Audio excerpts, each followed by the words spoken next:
Darren, to be clear, the part of training we missed today, was that sparring or spa? Which one was that? No, that was sparring.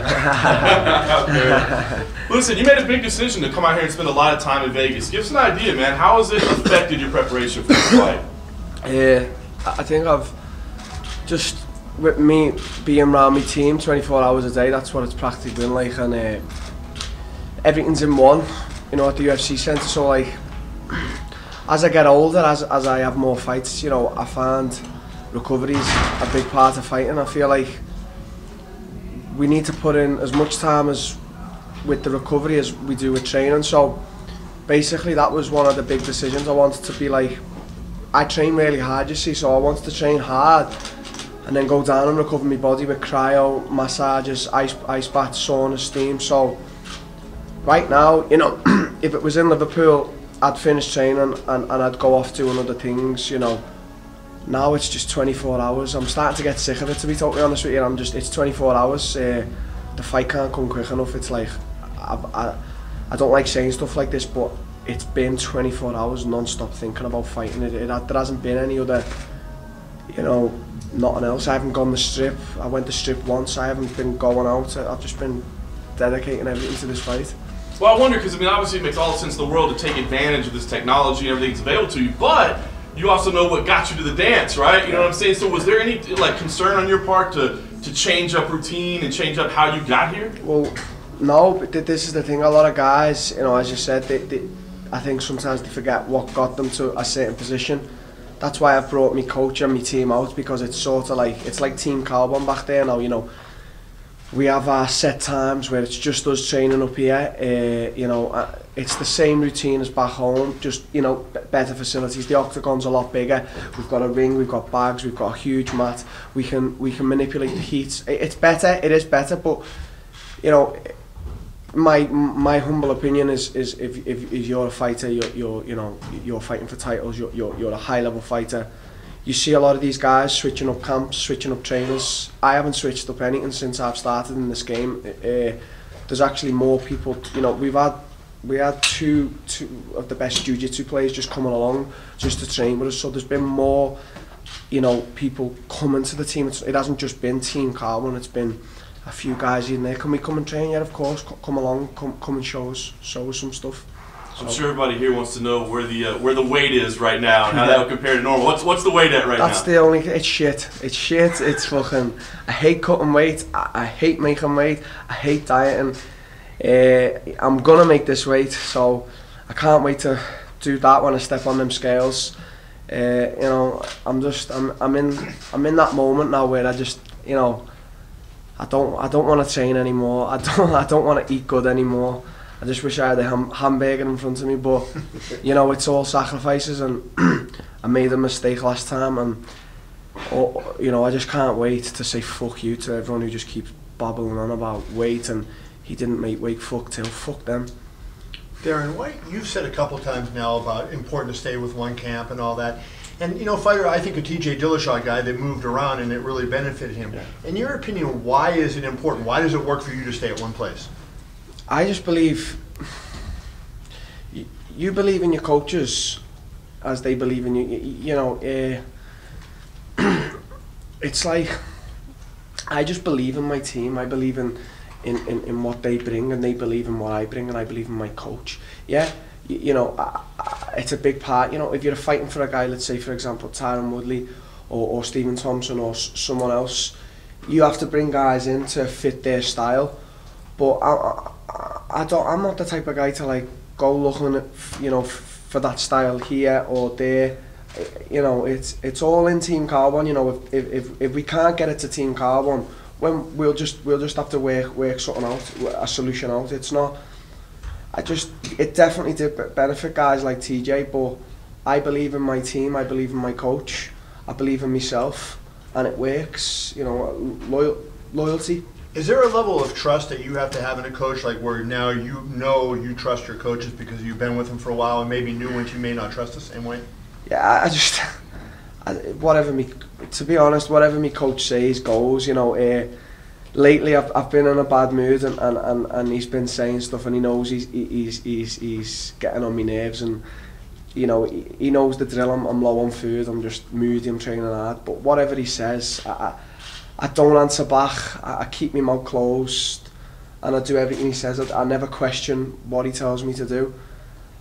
Inside the octagon, inside the training, and outside. So it's not just like inside the gym. It's like outside. So even sometimes there's things that he says to me and I don't want to do or I don't want to agree with. I just get on and do it because I know it's all beneficial for myself. So Darren, like reading your body language today, you look absolutely miserable out there. Okay. Yeah. I mean, is that typical of you a week out, or did we see you at a low moment today? No, what was it's it? just I'm just at this camp. Like, as much as it's been short, it's been tough on me. Like, so I think just like these next few days, I'm just in a bit of I'm in a bit of a mood. I don't want to see it because, as I said, back home, you know, I get to the gym, I do my work, what needs to be done, and I leave the gym, and I don't see anyone until, you know, later in the night. Now it's sort of a bit like I feel like the cameras are always on me. You know, I feel like there's people always just nagging me here, there, and everywhere, and it is part and parcel. But you know, you're just catching me on. You know, if someone brought me a McDonald's now, I'd cheer right up. But it's what it is. I have me few moody days. I'm not a moody person. You know, I've just woke up in one of them moods. I'm tired. You know, I just want the fight to be here. I've done all my work. I'm ready for 5 rounds. I'm ready for 1 round. I'm fit. You know, I've really put all my effort into training, into diet, and into being the best me. So I'm just having me few off days. You know, it's not, and I don't snap at anyone, and I just keep me mouth shut. I get on with my work, and yeah, I had a moody day today. So you see me at not a low, but I was being moody. I was trying to kill everyone. Let me ask you the whole thing about Usman as a backup. I know he's supposed to be a backup for both you guys, but I think the underlying feeling is he's a backup for you missing weight. Yeah. I mean, what's your thoughts on that? Do you say, hey, props to UFC, or do you take that as some disrespect? I to be honest, right, I don't really care. I feel like I'm the only fighter who's ever missed weight in the UFC, to be totally honest. I feel like anyone who when we talk about weight now, it's Darren Till, you know, because I missed weight. People need to just get off it. If Usman's there and ready, and by some chance I miss weight and Tyron accepts, Tyron said he wasn't going to fight him, I seen, but it is what it is. They got the back up. Usman, they've told him, he's doing what they've told, so I'm just not asked. I'm just focused on Friday making 170, and then Saturday I'm going in and absolutely fucking destroying Tyron Woodley. That's all I'm focusing on right now. I'm not focusing on what she says or what he says online or what Usman says or what fucking Billy Joe says at the top, whatever. I don't really care. Dad and I don't care too, innit? Now, Tyron Woodley recently said even if you miss weight, he doesn't want to fight Usman. He still wants to fight you. Yeah, he's training. We all have different mentalities on this. You know, if I was in Tyron's shoes and Tyron, you know, missed weight, I'd fight Usman. You know, to me, when you say you're the best and you believe you're the best, you can fight anyone. You can fight anyone. So that, to me, I'd fight him. But I can understand where Tyron's coming from. He's training for a 6'2" guy, big, you know, should we say middleweight, strong power, you know, good defense, you know, puts pressure on. Then his whole game can just get changed up for a guy who's sort of similar in himself, like same sort of size, wrestling background, both carry power. So I can understand where Tyron's coming from. You know, he's being a, shall we say, a safe champion, but I can definitely understand his reasons behind it. When you say the weight cut isn't going good, is it just because it's miserable, or are you off? I just fucking hate it. I just fucking hate it. I hate it. I could be 3 kilos from right now, and yeah, I just hate it. You know, you're on point. I'm good. I'm okay. I'm. This is probably the leanest I've ever been. 2 weeks out. You know, usually I'm still carrying 2 weeks out. I carry baby fat. You know. Right now I'm lean. I've got, you know, more muscle than my last fight. I've probably got around the same muscle as the fight before was Cerrone, and that weight cut was just that was a piece of piss. So let's hope it's the same. But I just hate cutting weight. There's only a few more fights at welterweight, and then that's me done. So if you take the belt, I will fucking take that belt. Let me tell you about that. Do you plan on unifying that belt with the middleweight belt? I don't want. I've said I want to go to middleweight, but I see a lot of guys now that they're chasing that money fight, they're winning titles, and then they're calling the higher or the lower category, or they're calling that super fight. I want to, when I take that belt, I want to defend the belt, and then I want to go up to middleweight. But that doesn't mean I want to go up to middleweight and challenge the champion. I would like to, earn my stripes in that division too. I feel like there's a lot of good guys in that division. There's one guy I wouldn't like to fight, Yoel Romero. I'm glad he's gone up. He's a fucking beast. But I'd like to. I believe in life. No matter what you do, you have to earn your stripes. If I did go to middleweight in the UFC again, offer me my title, I'm not going to say no. But I'm saying I'd love to earn my stripes. I'd love to fight the top 5, the top 10. So for me, going up to middleweight, I'm not focusing on the belt, because, as I say, I know I'm the best. I know I will win that belt as well. It's interesting because after Liverpool, you said I'm not interested in the welterweight belt. I want to beat everybody, right? So I wonder, do you think it's maybe that attitude that helped you get it, instead of asking and challenging? You're like, dude, I'll take whoever, whenever. Yeah. They got you this spot. Yeah, it could be the UFC. Listen, what you see is what you get with me. It's 100%. You don't get no scripted shit. You get what. Sometimes I might say controversial stuff, but it's all Darren Till, and that's the truth. I just want to beat everyone. Everyone in all divisions. To sit back when I've finished and say, I was the fucking best, I was the greatest, I beat everyone they put in front of me. I'm not scared of anyone. I don't care whether you're a wrestler, you're a jiu-jitsu fighter, you're a stand-up fighter. I want to put myself against you, and I want to see who's better. And if you had a guy who is going to beat me, I'll take that loss like a man, and I'll go back and, I'll work on myself. That's how I look at fighting. I don't look at fighting as getting in, making money, fighting this guy, that guy. Fuck that, I'm not here for that. The face-off with Tyron, we all knew you'd tower over him, but when you got there, did it surprise even you how much bigger you were? A little bit. I think, as I've said a few times now, I just made myself look big. I puffed my chest out, I put my arms in the air. It was sort of that stance that made me look bigger. But yeah, I was on that day significantly bigger than Tyron. I just think with Tyron's top off, he is a big guy though. He's, his chest is buff, his big arms, his huge legs. So in the octagon, there will be a slight difference, but not massively, because he's a big dude. So lay out the perfect scenario. You're saying 185 is on the horizon. Lay out the future for Darren Till. You win this belt, you defend once, or how many times? Is there a name? And then you go, give me, what's the perfect scenario for Darren Till? Everyone, I just want to win this belt. And then, I want to defend it. I just want to be able to say I've defended it, So you could be looking at 2-3 fights at welterweight, and then, that's me done. I'm 25 now. I'm not putting my body through this, for much longer. I'm not saying that, I'm here today. I'm great. I've got me chef with me, and he's fucking doing a perfect job. I feel good. I just want to be able to eat some white rice. I'm just fucking hungry. That's what it is. I'm starting to, as I get older, I'm starting to see that it's just not necessary. It's a lot of weight to cut, and I don't need to do it. And I started at welterweight. I'm going to finish at welterweight, and my ultimate goal is to be the welterweight champion. In 2 weeks, I can be making that goal a reality, and then after that, I want to defend, and then it's probably me going to middleweight. So that's how I see my future playing out. Darren, I wonder, as a young guy, boxing is really big in the UK. When you were looking to get into combat sports, what was it that led you to MMA as opposed to boxing, given how big boxing still remains in the UK at this point? Just in Liverpool, I felt that there was just need for something like what's happening now. Like we have today, and we have had many great world champions in boxing, many great fighters. I always want to be different. I always want to be that special guy, and we never ever had like a UFC champion from Liverpool. We never had that UFC, shall I say, I don't like to consider this, but superstar. And now in Liverpool, I can see everyone really coming together. I can see there's billboards all over the gaff. People are coming in the thousands. So it's like the weight of Liverpool is resting on my shoulders, as many other guys, but I just want to be different. In anything I do, I always want to be that different guy from the crowd. like when Bisping came up, I mean, it was kind of a similar thing. He fought in Manchester and had those big things.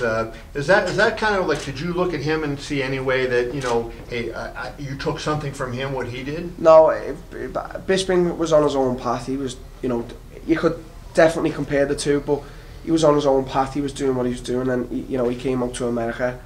I just got into MMA, and as soon as I started training, and that was it. I was besotted with the sport. I just wanted to be the best. I said to everyone in the gym when I was younger, I said, I'm going to be better than everyone in here, and I'm going to be better than everyone in the world.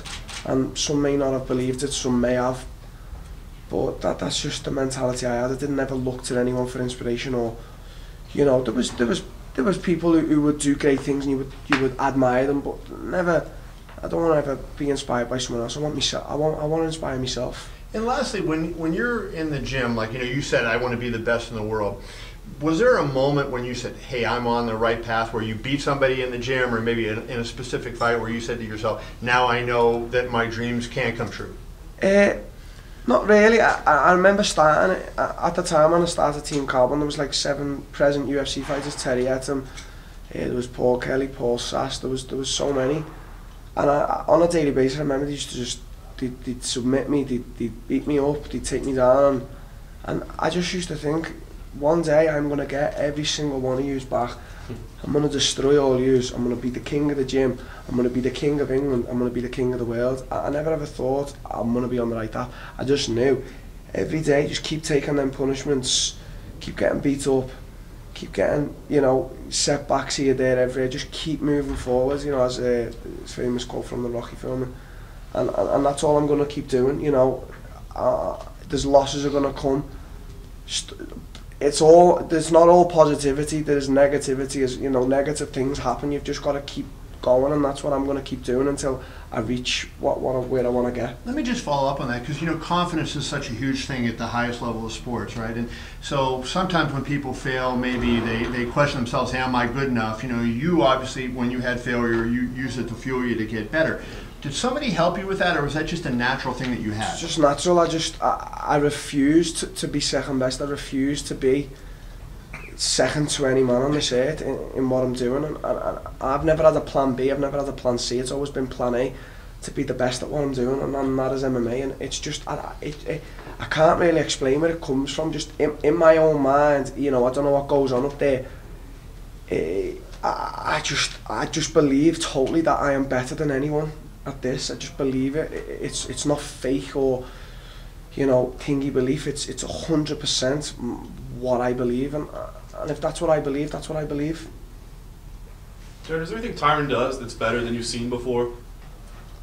Is there like a skill or technique or something about his game that you haven't faced before that you look at it and go, that's pretty impressive, that's good? Yeah, every fighter I fight, if I talk shit or whatever, that's just talking shit, but respect as a fighter, I respect everyone. They've all got something special, otherwise they wouldn't be fighting in the highest level now. I just think everyone talks about Tyron being a power puncher, a strong wrestler, a physically strong guy.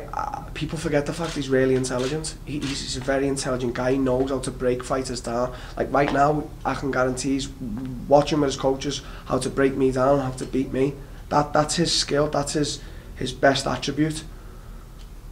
I'm sort of the same, but in a different way. I'm not strategizing. I will strategize on the night. Let my coach do all that. I will figure Tyron out inside that octagon, and I will beat him, and he will not have seen some, shall we say, a young kid like me.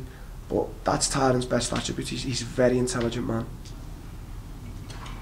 Darren, what's your most underrated attribute? I mean, everybody talks about your size and your strength, but what is the part of the game that a lot of people may overlook? I've got many flaws. I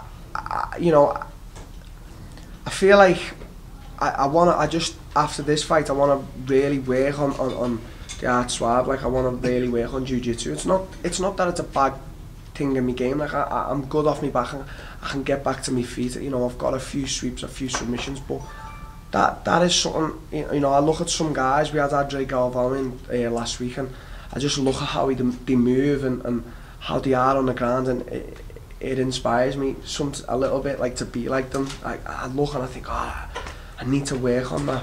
So I'd say like my biggest flaw is probably, you know, jiu-jitsu. Not that I'm bad at it, but I wanna be, you know, as much as I know I'm a good striker, I want to be the same at jiu-jitsu. So I'd say that's my biggest thing to work on. Anything else? Thanks, guys. Thanks, Okay, Darren. thank you guys. Sorry for being a moody twat today. We get a shot of those shoes. Those are some sweet shoes there. Got them from the thingy. I was Where'd you wondering get if I him was from? just imagining it. I was like, he just looks like he's in a mood today. Just in a bad mood. Just 24 hours. It's hard, Ready mate. to get rid of all these jackasses around you, huh? I'm pissing me off. No, it's good. I'm ready. I have this water for you.